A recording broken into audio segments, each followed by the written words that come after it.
ಒಂದು ಸಭೆಯಲ್ಲಿ ಆಸೀನರಾಗಿರ್ತಕ್ಕಂಥ ಕರ್ನಾಟಕ ರಾಜ್ಯದ ಮಾನ್ಯ ಉಪಮುಖ್ಯಮಂತ್ರಿಗಳು, ಕಾಂಗ್ರೆಸ್ ಪಕ್ಷದ ರಾಜ್ಯದ ಅಧ್ಯಕ್ಷರಾದಂಥ ಸನ್ಮಾನ್ಯ ಡಿ.ಕೆ. ಶಿವಕುಮಾರ್ ಸಾಹೇಬ್ರೆ,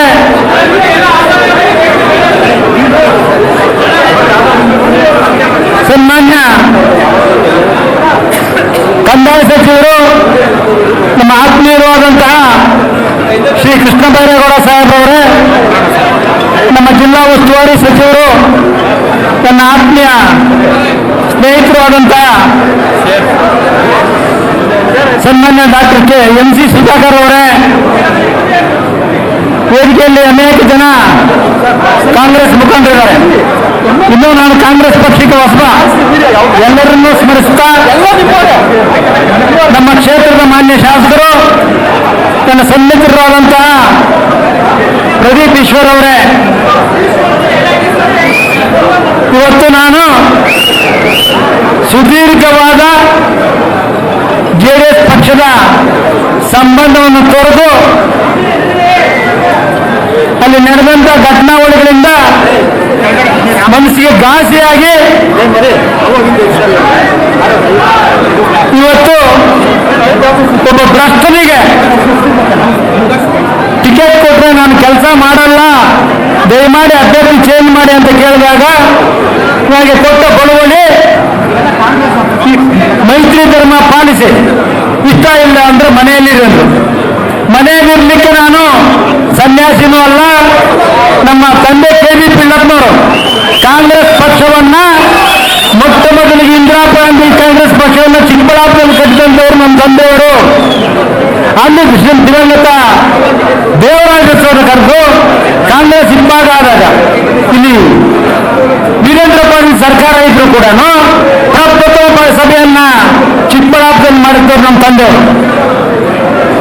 ಆ ನಂತರ ಅವಿಭಕ್ತ ಕೋಲಾರ ಜಿಲ್ಲೆಯ ಕಾಂಗ್ರೆಸ್ ಪಕ್ಷದ ಪ್ರಧಾನ ಕಾರ್ಯದರ್ಶಿ ಕೆಲಸ ಮಾಡಿದರು. ಆದರೆ ನಮ್ಮ ದುರಾದೃಷ್ಟ ರಾಜಕೀಯ ವಿದ್ಯಮಾನಗಳು, ರಾಜಕೀಯ ಪಿತೂರಿಗಳಿಂದ 1972 ನಡೆದಂಥ ಚುನಾವಣೆಯಲ್ಲಿ ಅವರಿಗೆ ಕಾಂಗ್ರೆಸ್ ಪಕ್ಷದ ಟಿಕೆಟ್ ಕೈತತ್ತು.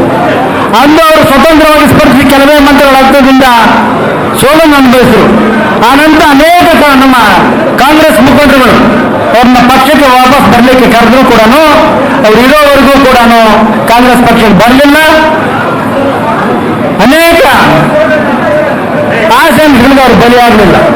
ಅಂದಿನಿಂದ ದೇವೇಗೌಡರನ್ನು ಬೆಂಬಲಿಸಿಕೊಂಡು ಬಂದಂಥ ಕುಟುಂಬ ನಮ್ಮದು. ದಳ ಇಬ್ಬಾಗ ಆದಾಗ ಸನ್ಮಾನ್ಯ ನಮ್ಮ ಕೃಷ್ಣ ಬೈರೇಗೌಡರ ತಂದೆ ಸಿ.ಬಿ.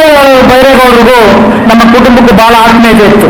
ಆದರೆ ಅವತ್ತು ನಾವು ಮಾಡಿದ ತಪ್ಪಂದ್ರೆ ಬೈರೇಗೌಡರು ನಿಂದಾಯಿಸಲಿಲ್ಲ, ದೇವೇಗೌಡ ಕುಟುಂಬ ನಿಂದಾಯಿಸು. ತಾಲೂಕಿನಲ್ಲಿದ್ದಂಥ ಎಲ್ಲ ಮುಖಂಡರು ಕೂಡ ಹೋದ್ರು ಕೂಡ ದೇವೇಗೌಡ ನಿಂದಾಯಿಸರು. ಆದರೆ ಇವತ್ತು ಅಂತ ಒಂದು ಕುಟುಂಬದಿಂದ ಬಂದಂಥವ್ರು ನಾವೆಲ್ಲ ಹೋಗಿ ಹೇಳಿದ್ದೀವಿ, ನೀವು ಮೈತ್ರಿ ಮಾಡಿಕೊಂಡಿದ್ದೀರಿ, ಜಾತ್ಯತೀತ ಪಕ್ಷ ಅಂತ ಹೇಳ್ತಿದ್ದೀರಿ, ಇದು ಸರಿ ಇಲ್ಲ. ಕಳೆದ ಬಾರಿ ನೀವೆಲ್ಲ ಹೇಳೋದಕ್ಕೆ ಮಹಿಳೆಯರಿಗೆ ನಾವು ಓಟ್ ಹಾಕಿದ್ದೀರಿ. ಈ ಬಾರಿ 69 ದಿನಗಳ ಕಾಲ ಅವನ ವಿರುದ್ಧ ಅಭ್ಯರ್ಥಿಯನ್ನು ಮಾಡಿದ್ರು. ನಾನು ಬೇಡ ಅಂತ ಹೇಳಿದ್ರು ಕೂಡ ಅವನ್ನ ಸೋಲಿಸಲೇಬೇಕು. ನನ್ನನ್ನು ಮುಖ್ಯಮಂತ್ರಿ ಸ್ಥಾನದಿಂದ ಕೆಳಗಿಳಿಸಿದ್ದಾನೆ, ನನಗೆ ನೆಂಟ ಅಂತ ಹೇಳಿಕೊಂಡು ಕುತ್ತಿಗೆ ಕೊಯ್ದಿದ್ದಾನೆ. ನೀವೇ ಸಮರ್ಥವಾದ ಅಭ್ಯರ್ಥಿ, ಅವನನ್ನು ಸೋಲಿಸಬೇಕು ಅಂತೇಳಿ ನನ್ನ ಕಣಕ್ಕಿಳಿಸಿ 69 ದಿನಗಳ ಕಾಲ ಪ್ರತಿ ಮನೆಗೆ ನಾನು ಪಾದಯಾತ್ರೆ ಮಾಡಿ ಅವನ ವಿರುದ್ಧ ಪ್ರಚಾರ ಮಾಡಿದ್ದೇನೆ. ಅವರು ಯಾವ ಮುಖ ಇಟ್ಕೊಂಡು ಹೋಗಿ ಅವ್ರಿಗೆ ಮತ ಕೇಳಿ ಅಂದಾಗ ಸನ್ಮಾನ್ಯ ಹಿರಿಯರಾದ ದೇವೇಗೌಡರು ಏನು ಉತ್ತರ ಕೊಟ್ಟರು ಅಂದ್ರೆ, ಹೇಳಲಿಕ್ಕೆ ಕಣ್ಣಲ್ಲಿ ನೀರು ಬರ್ತದೆ. ನೀನು ಮೈತ್ರಿ ಧರ್ಮ ಪಾಲಿಸ್ಬೇಕು, ನಿನ್ಗಿಷ್ಟ ಇಲ್ಲ ಅಂದ್ರೆ ಮನೆಯಲ್ಲಿದ್ದವನು ಕರ್ಕೊಂಡು ಚುನಾವಣೆಗೆ ಯಾಕೆ ನಿಲ್ಲಿಸ್ತೀರಿ? 69 ದಿನ ಅವನು ಸಿಗಿಬೇಕು ಅಂದ್ರೆ ಯಾಕೆ ನನ್ನ ಹೋರಾಟ ಮಾಡ್ಲಿಕ್ಕೆ ಬಿಟ್ಟಿದೆ? ಕೊನೆ ದಿನದಲ್ಲಿ ಸಂಪನ್ಮೂಲ ಕೊಡ್ತೇನೆ ಅಂತೇಳಿ ಯಾಕೆ ಕೈಗೊಟ್ರಿ? ಏನು ಇದು ಅವತ್ತೇ ಫಿಕ್ಸಿಂಗ್ ಆಗಿತ್ತ ಗೊತ್ತಿಲ್ಲ. ಇವತ್ತು ಆ ವ್ಯಕ್ತಿಯನ್ನು ಟಿಕೆಟ್ ಬೇಡ ಅಂತ ಹೇಳಿದಕ್ಕೆ ನೀವು ಇವತ್ತು ಅವ್ರು ನೆಚ್ಕೊಂಡಿದ್ದೀರಲ್ಲ, ನಾಳೆ ದಿನ ಅದರ ಫಲವನ್ನು ನೀವು ಉಂತೀರಿ ಅಂತಕ್ಕಂಥ ಮಾತನ್ನು ಹೇಳ್ತಾ ಇವತ್ತು ಈ ಒಂದು ನಿರ್ಧಾರದಿಂದ ರಾಜ್ಯದಲ್ಲಿ ಯಾವ ರೀತಿ ಪರಿಣಾಮ ಬರುತ್ತೆ ಅಂತ ಮುಂದಿನ ದಿನ ಕಾದು ನೋಡೋಣ. ಇವತ್ತು ಸನ್ಮಾನ್ಯ ದೇವೇಗೌಡರು ಕುಮಾರಸ್ವಾಮಿಗೆ ಒಂದು ನಮಸ್ಕಾರವನ್ನು ಹೇಳ್ತಾ ಗೌರವಯುತವಾಗಿ ಅವ್ರನ್ನ ನಾನು ಅಳಗಳೆಯೋದಿಲ್ಲ. ಇವತ್ತು ಮೊನ್ನೆ ಸನ್ಮಾನ್ಯ ಮುಖ್ಯಮಂತ್ರಿಗಳ ಸಮ್ಮುಖದಲ್ಲಿ ಅವ್ರನ್ನ ಭೇಟಿಯಾಗಿ ಅವ್ರನ್ನ ಮಾತಾಡಿಸಿ ಇವತ್ತು ಪಕ್ಷಕ್ಕೆ ಬರ್ತಾ ಇದ್ದೇನೆ. ಉಪಮುಖ್ಯಮಂತ್ರಿಗಳ ಸಮ್ಮುಖದಲ್ಲಿ ಇವತ್ತು ಮುಖ್ಯಮಂತ್ರಿಗಳು ಕೂಡ ನಮ್ಮೊಟ್ಟಿಗೆ ಇದ್ದಂಥವ್ರು, ಅವರ ಹತ್ತಿರದಿಂದ ಕಂಡಂದು ನಾವು ಕುಟುಂಬಕ್ಕೆ ಆತ್ಮೀಯರಾಗಿದ್ದಂಥವ್ರು, ಅವರನ್ನ ಮತ್ತು ಡಿ ಕೆ ಶಿವಕುಮಾರ್ ಸಾಹೇಬರನ್ನು ನಂಬಿ ಇವತ್ತು ನಾನು ಪಕ್ಷಕ್ಕೆ ಬರ್ತಾ ಇದ್ದೇನೆ. ಇವತ್ತು ರಕ್ಷಾ ರಾಮಯ್ಯನವರಿಗೆ ನಮ್ಮೆಲ್ಲರ ಬೆಂಬಲ ಇರ್ತದೆ. ಇವತ್ತು ಅವ್ರು ಹೇಳ್ತಾ ಇರೋದೇನು, ಅಲ್ಲಿ ಮೋದಿನ ತೋರಿಸ್ತಾರೆ, ಇಲ್ಲಿ ಚಿಕ್ಕಬಳ್ಳಾಪುರದಲ್ಲಿ ಜಾತಿಯನ್ನು ತೋರಿಸ್ತಾರೆ.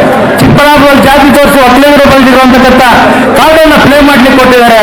ಈ ಪುಣ್ಯಾತ್ಮ ಅಧಿಕಾರದಲ್ಲಿದ್ದಾಗ ಎಷ್ಟು ಜನ ಒಕ್ಕಲಿಗರ ಮೇಲೆ ಅಟ್ರಾಸಿಟಿ ಕೇಸ್ ಹಾಕ್ಸಿಲ್ಲ, ಎಷ್ಟು ಜನ ಸಾವು ಕಾಣಿರಲಿಲ್ಲ, ಎಷ್ಟು ಜನ ನಮ್ಮ ಪಕ್ಷದ ಕಾರ್ಯಕರ್ತರ ಮೇಲೆ ರೌಡಿ ಶೀಟನ್ನು ಮಾಡಿಲ್ಲ.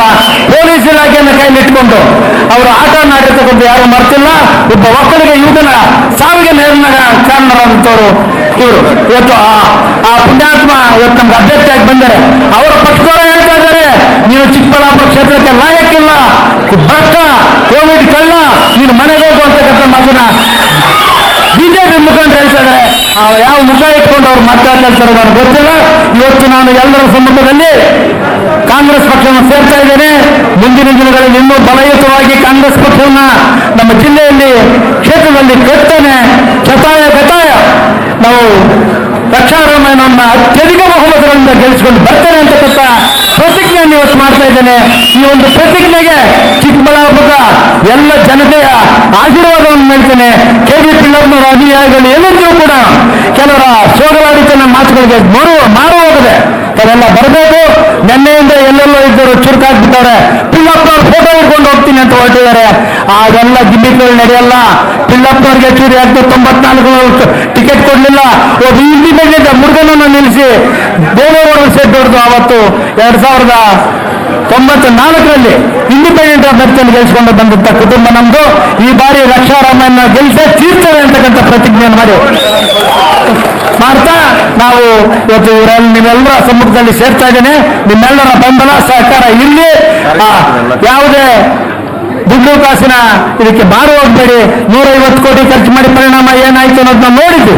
ಆದ್ರಿಂದ ಇವತ್ತು ತಾವೆಲ್ಲ ಧೈರ್ಯವಾಗಿರಿ. ಮುಂದಿನ ದಿನಗಳಲ್ಲಿ ಇವತ್ತು ಕಾಂಗ್ರೆಸ್ ಪಕ್ಷದಲ್ಲಿ ಇರ್ತಕ್ಕಂಥ ಎಲ್ಲ ಮುಖಂಡರ ಸಹಕಾರ ನಮಗೆ ರಕ್ಷಣೆ ಇರ್ತದೆ ಅಂತ ಹೇಳ್ತಾ ಎಲ್ಲ ಒಂದ್ಸಿ ನಾನು ಮಾತನ್ನು ಮುಗಿಸ್ತೇನೆ. ಜೈ ಕಾಂಗ್ರೆಸ್. ಇಂದಿರಾ ಗಾಂಧಿ ಅವರಿಗೆ ಜಯವಾಗಲಿ, ಸೋನಿಯಾ ಗಾಂಧಿ ಅವ್ರ ಜಯವಾಗಲಿ. ಇವತ್ತು ನಮ್ಮ ಜೊತೆಯಲ್ಲಿ ಸೇರ್ಪಡೆ ಆಗಿರ್ತಕ್ಕಂಥ ಕಾರ್ಯಕರ್ತರು ಬಿಟ್ಟು ಇನ್ನೂ ಅನೇಕ ಜನ ಇದ್ದಾರೆ. ಇವತ್ತು ನಮ್ಮ ಕಡೆ ಮುಂದಾವರು ಅಂತ ಮಾಡ್ತಾರೆ. ಯುಗಾದಿ ಮುಂದಿನ ದಿನ ಇದೆ ಕೊನೆಯ ದಿನಾಂಕ. ಅದರಿಂದ ಬಹಳಷ್ಟು ಜನ ಇವತ್ತು ಬರ್ಲಿಕ್ಕೆ ಆಗಿಲ್ಲ. ಆದರೂ ಕೂಡ ನಾವೆಲ್ಲ ಬರ್ತಾರೆ. ನಾಳೆ ನಾಮಪತ್ರ ಸಲ್ಲಿಕೆ ಇದೆ. ನಮ್ಮ ಅಭ್ಯರ್ಥಿ ಅಂತ ರಕ್ಷಾರಾಮಯ್ಯನವರು ಅಭ್ಯರ್ಥಿ ನಾಮಪತ್ರ ಸಲ್ಲಿಸ್ತಾರೆ. ತಾವೆಲ್ಲ ಪ್ರತಿ ಗ್ರಾಮದಿಂದ ಹೆಚ್ಚಿನ ಸಂಖ್ಯೆಯಲ್ಲಿ ಬಂದು ಬೆಂಬಲವನ್ನು ಸೂಚಿಸಬೇಕು ಅಂತ ಹೇಳ್ತಾ ತಮ್ಮೆಲ್ಲ ಒಂದ್ಸಿ ನನ್ನ ಮಾತನ್ನು ಮುಗಿಸ್ತೇನೆ. ಧನ್ಯವಾದಗಳು. ನಮಸ್ಕಾರ.